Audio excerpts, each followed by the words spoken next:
కరువు జిల్లా పాలమూరు రైతుల సాగునీటి కష్టాలు తీర్చే రాజోలిబండ డైవర్షన్ స్కీమ్ ఆర్డీఎస్ పరిస్థితి దయనీయంగా మారింది.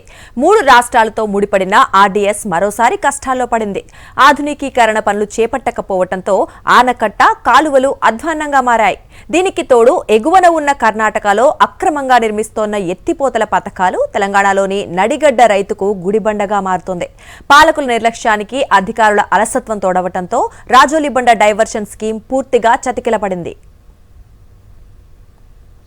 ముడిపడినటువంటి యొక్క సాగునీటి పథకము రాజోలిబండ డైవర్షన్ స్కీమ్ ఎగువన కర్ణాటకలో నిర్మిస్తున్నటువంటి అక్రమ కట్టడాల వల్ల దిగువన తెలంగాణలో ఉండేటువంటి రైతాంగానికి సాగునీరు అందక తీవ్రమైనటువంటి ఇబ్బందులు పడుతున్నారు. 7 దశాబ్దాలుగా వీళ్ళంతా కూడా ఆర్డీఎస్ను నమ్ముకునేటువంటి రైతులకు పూర్తి స్థాయిలో నీళ్లు రాకపోవడం వల్ల ఆవేదన వ్యక్తం చేస్తున్నారు. అయితే పాలకులు, అధికారుల యొక్క నిర్లక్ష్యం వల్లనే ఈ పరిస్థితి దాపురించిందనేటువంటి ఆవేదన వ్యక్తం చేస్తున్నారు. ఈ నేపథ్యంలో అసలు ఆర్డీఎస్ పైన ఈ రైతులు ఎందుకు ఈ రకమైన ఇబ్బందులు పడుతున్నారు, అధికారులు కానీ పాలకులు చేయాల్సినటువంటి పనేంది తెలుసుకుందాం సాక్షి గ్రౌండ్ రిపోర్ట్లో.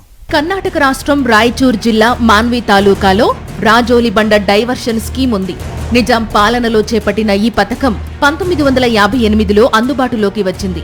మొత్తం 143 కిలోమీటర్ల పొడవైన కాలువ, అందులో 43 కిలోమీటర్లు కర్ణాటకలో, మిగతా 100 కిలోమీటర్ల కాలువ జోగులాంబ గద్వాల జిల్లాలో ఉంది. అలంపూర్ నియోజకవర్గంలో 87,500 ఎకరాలకు సాగునీరు అందించాల్సిన ప్రాజెక్ట్ ఇది. మొత్తం 17.1 టీఎంసీల నీటి కేటాయింపులు కలిగిన ఈ ప్రాజెక్టులో తెలంగాణకే 15.9 టీఎంసీల నీటి కేటాయింపులున్నాయి. అయితే ఈ స్థాయిలో కేటాయింపులున్నప్పటికీ ఎన్నడూ తెలంగాణ వాటాలో 5 నుంచి 6 టీఎంసీలకు మించి వాడుకున్న పాపాన పోలేదు. కర్ణాటకలో ఆర్డీఎస్ కింద కేవలం 5,880 ఎకరాల ఆయకట్టు మాత్రమే ఉంది.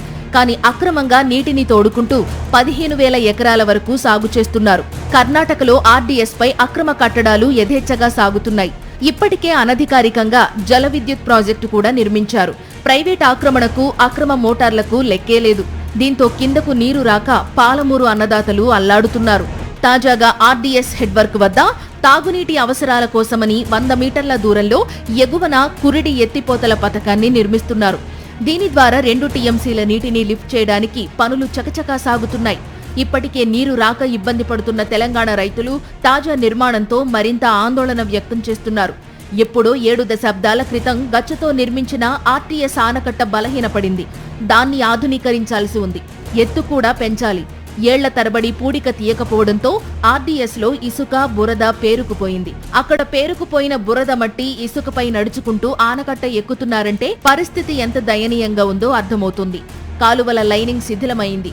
కాలువల్లో కూడా బురద పేరుకుపోయింది. కాలువలపై కంప చెట్లు ఏపుగా పెరిగాయి. దీంతో వస్తున్న అరకొర నీళ్లు సైతం రైతులకు అందని దుస్థితి. ఆర్డీఎస్ నుంచి నీళ్లు రాక వ్యవసాయం వదిలి వలసలుపోయే పరిస్థితి దాపురించిందంటున్నారు రైతులు. ప్రస్తుతం నేను కర్ణాటక రాష్ట్రంలోని మాన్వి తాలూకా సంబంధించినటువంటి ఆర్డీఎస్ హెడ్ వర్క్స్ దగ్గర ఉన్నాము. ఈ యొక్క ఆర్డీఎస్ హెడ్ వర్క్స్ నుంచే ఈ యొక్క తెలంగాణలో ఉండేటువంటి ఉమ్మడి పాలమూరు జిల్లాకు సంబంధించినటువంటి నడిగడ్డ ప్రాంతానికి సాగునీరు అందించేటువంటి యొక్క రాజోలిబండ డైవర్షన్ స్కీమే ఇక్కడ మనం చూస్తుండేటువంటి దృశ్యాల్లో గమనించవచ్చు. అయితే మనం చూస్తుండేటువంటి దీంట్లో ఇటువైపు ఏదైతే హెడ్ రెగ్యులేటర్ ఉందో ఈ యొక్క హెడ్ రెగ్యులేటర్ నుంచి లెఫ్ట్ వైపు మనం చూపుతుండేటువంటి యొక్క దృశ్యాలు అనేటువంటిది ఈ కాలువ ఇదే మనం చూపుతుండేటువంటి 143 కిలోమీటర్ల పొడవును ఉండేటువంటి యొక్క కాలువ మనం చూడొచ్చు. కాలువ మొదట్లోనే ఏ విధంగా శిథిలం అయిపోయినాయో వీటన్నిటిని కూడా ఆధునికీకరణ చేయడానికి నిధులు ఇచ్చినప్పటికీ కూడా ఇప్పటికీ ఈ పనులు చేపట్టనటువంటి పరిస్థితి. ఆర్డీఎస్ హెడ్ రెగ్యులేటర్కి ఏదైతుందో దీనికి 100 మీటర్ల దూరంలోనే కర్ణాటక 2 టీఎంసీల నీటిని కురిడి పేరుతో తాగునీటి కోసం అని చెప్పి ఇక్కడ మనం చూసుకోవచ్చు. ఆ దృశ్యాలను అక్కడి నుంచి ఆ యొక్క నీటిని ఈ యొక్క ఆర్డీఎస్ నుంచి నీటిని తరలించడానికి ఈ యొక్క పనులు చకచకా కొనసాగిస్తున్నారు. అయితే ఈ యొక్క పనులపైన ఇప్పుడు తీవ్రమైనటువంటి అభ్యంతరం వ్యక్తమవుతుంది. అంటే రాను ఈ యొక్క ఆర్డీఎస్కు నీటికి సంబంధించినటువంటి గడ్డు పరిస్థితి ఏర్పడుతుంది. దీనివల్ల తెలంగాణకు సంబంధించినటువంటి ముఖ్యంగా వెనుకబడినటువంటి పాలమూరు జిల్లాకు సంబంధించినటువంటి రైతులకు తీవ్రమైనటువంటి నష్టం జరుగుతుంది. కాబట్టి ఈ ఏదైతే ఉందో దీనికి సంబంధించినటువంటి యొక్క పనులన్నీ కూడా ఏదైతే ప్రభుత్వం ఇచ్చినటువంటిది ఆ నిధులను వినియోగించి పనులు చేయాలని చెప్తున్నారు. భారీగా పేరుకుపోయినటువంటి ఏదైతే సిల్ట్ ఉందో దాన్ని తొలగించి కాల్వలను ఆధునికీకరించినటువంటి సందర్భంలోనే కొంతమేర తెలంగాణ వైపు నీళ్ళు వచ్చేటువంటి అవకాశం ఉంటుంది కాబట్టి ఆ విధమైన చర్యలు చేపట్టాలి. మరొకటి దాదాపు 30 టీఎంసీల సామర్థ్యంతో ఒక రిజర్వాయర్ను నిర్మిస్తే తప్ప దీనికి స్థిరీకరించినటువంటి ఆయకట్టుకు నీళ్ళు వచ్చేటువంటి అవకాశం లేదు. కాబట్టి ఇప్పటికైనా ఈ యొక్క కర్ణాటక ప్రభుత్వంతో ఇటు ఏపీ ప్రభుత్వంతో సమన్వయం చేస్తూ ఇక్కడ ఈ ఆర్డీఎస్ రైతులకు న్యాయం చేయడానికి కావాల్సినటువంటి చర్యలు చేపట్టాలని చెప్పి జిల్లా వాసుల నుంచి డిమాండ్ వినిపిస్తుంది. ఆ దిశగా ప్రభుత్వం కూడా చర్యలు చేపట్టాల్సినటువంటి అవసరం మాత్రం ఎంతైతుంది. ఆర్డీఎస్ కింద ఆలంపూర్ నియోజకవర్గంలో 87,500 ఎకరాలకు సాగునీరు అందాల్సి ఉంది. అయితే 40 నుంచి 50,000 ఎకరాలకు మించి సాగునీరు అందిన దాఖలాలు లేవు. అనేక సార్లు రబీలో నీళ్లు రాక క్రాప్ హాలిడే ప్రకటించిన సందర్భాలున్నాయి. ఇక దీంతో రైతులను ఆదుకోవాలనే ఉద్దేశంతో గత బీఆర్ఎస్ ప్రభుత్వం తుమ్మిళ్ల ఎత్తిపోతల పథకాన్ని చేపట్టింది. 2018లో నీటి పంపింగ్ కూడా ప్రారంభమైంది. అయితే దీని కింద మల్లమ్మకుంట, జూలకల్లు, వల్లూరు రిజర్వాయర్లను నిర్మించాల్సి ఉంది. కానీ ఇప్పటి వరకు దీనిపై చర్యలు లేవు. తుమ్మిళ్ల ఎత్తిపోతల పథకం డెలివరీ మెయిన్ పాయింట్ నుంచి మా ప్రతినిధి మరింత సమాచారాన్ని అందిస్తారు.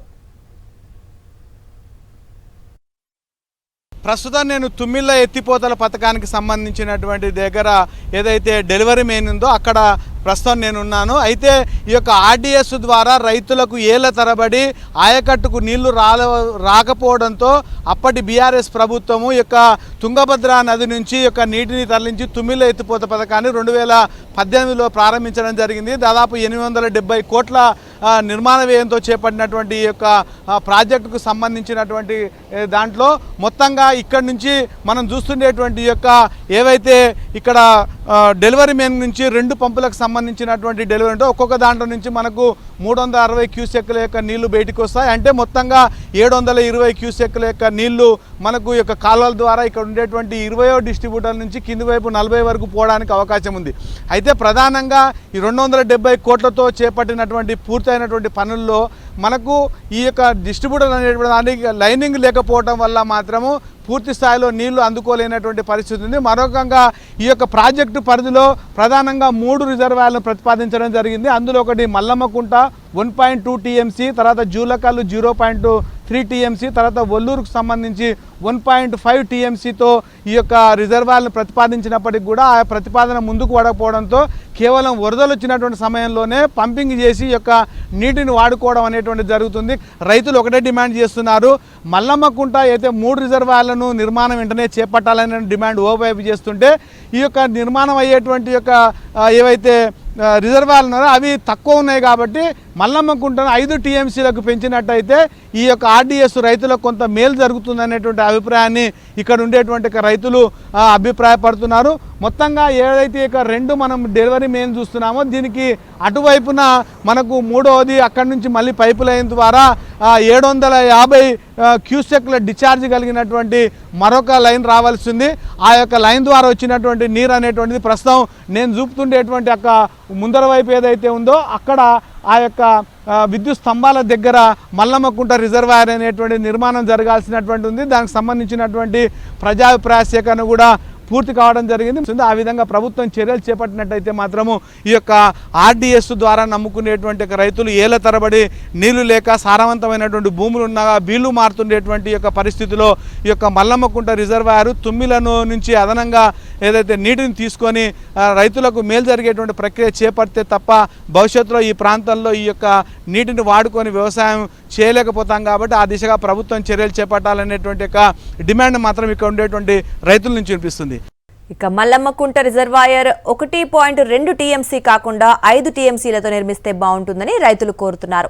కేవలం వరద వచ్చినప్పుడు మాత్రమే పంపు చేస్తున్నారని, నిల్వ చేసుకుని వెసులుబాటు లేకపోవడంతో రబీలో పంటలకు నీళ్లు రావటం లేదని అంటున్నారు.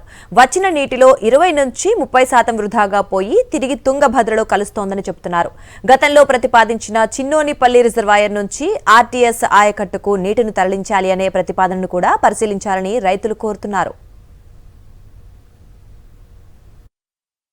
జోగులాంబ గద్వాల జిల్లా అలంపూర్ నియోజకవర్గంలోని తుమ్మిళ్ల ఎత్తిపోతల పథకం ఏదైతే డెలివరీ మెయిన్ ఉందో అక్కడనే ఉన్నాయి. ఇక్కడ కొంతమంది రైతులు ఉన్నారు.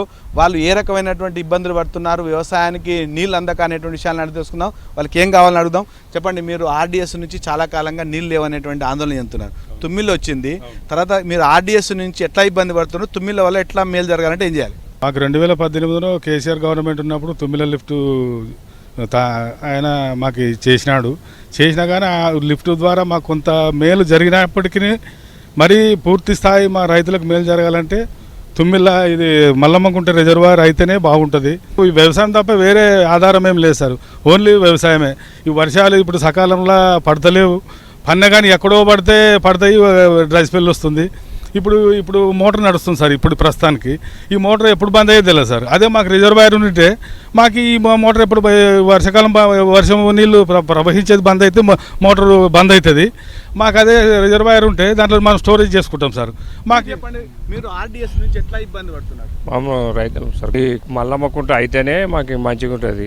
లేకపోయానుకో ఇప్పుడు నీళ్ళు లేకపోతే ఎప్పుడు బంద్ చేసేది తెలియదు, ఎప్పుడు ఊరుకునేది తెలియదు. పైన వర్షం పడితేనే నీళ్ళు వస్తాయి, వర్షం పడితేనే ఏటికి వస్తేనే ఇక్కడ మోటార్ చాలు చేయడానికి వస్తుంది. లేకుంటే ఇబ్బంది పడతాం సార్. ఆ మల్లమ్మకుంట ఈ రిజర్వాయర్ అయితేనే కానీ మా ఒక్క ఊరు కల్లా కనీసం అంటే 100 ఊర్లు బతికిపోతాయి సార్. మీరు చెప్పండి, ఆర్డీఎస్ నుంచి మీరు ఎట్లా ఇబ్బంది పడుతున్నారు? చాలా ఇబ్బంది పడినాం సార్. మనం ఇంతకుముందు అది ఎక్కడ నీళ్ళు వస్తున్నావో ఎవరు పనిచేస్తున్నారో తెలియదు మాకు. ఇప్పుడు లిఫ్ట్ ద్వారా మాకు నయం జరుగుతుంది. కాదు మల్లమ్మకుంట అయితే ఎవరికి ఇబ్బంది లేకుండా నడుస్తుంది. ఎవరు కాళ్ళు మొక్కే పనిలే, ఎవరు అడుక్కునే పనిలే. మాకైతే మా వద్ద ఉంటుంది సార్. మనం ఎప్పుడు తెరుచుకున్నా నీళ్ళు ఉంటాయి, ఎప్పుడైనా ఉంటుంది. ఇప్పుడు ఎక్కడనో రాజలబండ కాంట వచ్చే నీళ్ళు వచ్చే దానికి ఎదురు చూసుకుంటూ ఉండకుండా మాది రిజర్వాయర్ అయితే మాది చెప్పబడుతుంది.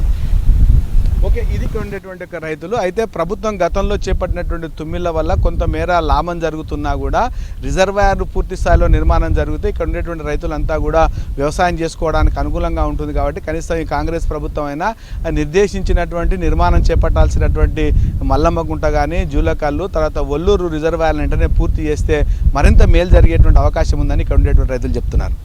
2 రోజుల క్రితం తుంగభద్ర డ్యాం కొత్త గేట్లను ప్రారంభించేందుకు 3 రాష్ట్రాల ముఖ్యమంత్రులు వెళ్లారు. కేంద్ర జలశక్తి శాఖ మంత్రి సమక్షంలో ఆర్డీఎస్ పై చర్చ కూడా జరిగినట్లు తెలుస్తోంది. ఇక తెలంగాణకు రావాల్సిన నీటి వాటా విషయాన్ని సీఎం రేవంత్ రెడ్డి ప్రస్తావించినట్లు సమాచారం. ఇక దీనికోసం నిపుణుల కమిటీని సైతం వేసేందుకు నిర్ణయించినట్లు చెబుతున్నారు.